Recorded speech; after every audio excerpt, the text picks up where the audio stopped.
السلام عليكم ورحمة الله وبركاته. معاكم مصطفى. النهاردة جالي لابتوب سامسونج.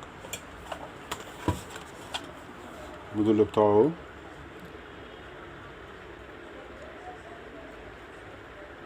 العميل بيشتكي، بيقول ان الجهاز مش شغال. اللاب كور اي 7. اجيب لكم شوية. لاب كور اي 7 اهو. والجهاز ده عليه كارت شاشة تي اي.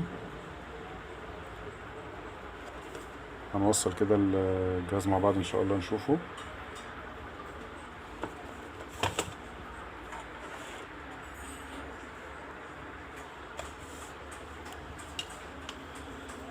خط الشاحن. بسم الله. تك على زر الباور. جهاز امباور اهو. اللمبة اللي هي المنورة بتاعته اهي.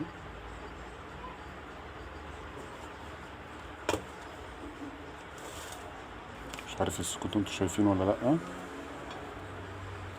اهو. زر الباور منور ازرق. طبعا الجهاز مش جايب اي صورة خالص. هنفتح كده ان شاء الله الجهاز، نشوف ايه مشكلته. تابعوا معايا. انا رجعت لكم تاني يا شباب بعد ما فكيت الظهر بتاع الجهاز. انا هنا فكيت الهارد، وفكيت السيدروم، وفكيت كارت الوايرلس بتاعه، وفكيت الرامة بتاعته وجربتها على البنكين بتوعها. هي الجهاز ده فيه بنكين رامات، السلوت يعني اللي بيركب فيه الرامة. برضو مفيش جديد. ركبت رامة من عندي. بجرب الجهاز لقيته الحمد لله اشتغل.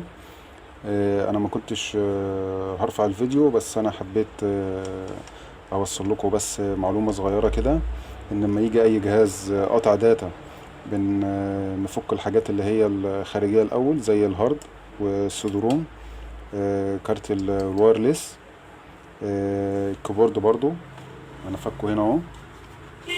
كنت فكه اهو. الفلاتة بتاعته اهي. الحاجات دي ممكن تبقى عاملة كونفليكت في الجهاز من جوه، او عاملة قفلة، او في حاجة فيها مشكلة قافلة الجهاز داتا. فقبل اي شيء نبتدي بالسهل الاول. نفك الحاجات ديت ونغير رامات. الرامة بتاعته هي القديمة لقيت فيها مشكلة. ركبت رامة من عندي. الحمد لله الجهاز اشتغل. جربوا كده مع بعض.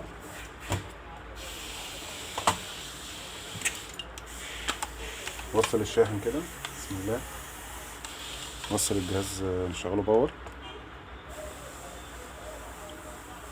الحمد لله الجهاز فتح اهو. حبيت بس اوصل لكم حاجه صغيره، ان محدش يستعجل ويفتح الجهاز الا لما يتاكد من كل الحاجات اللي هي الخارجيه دي الاول.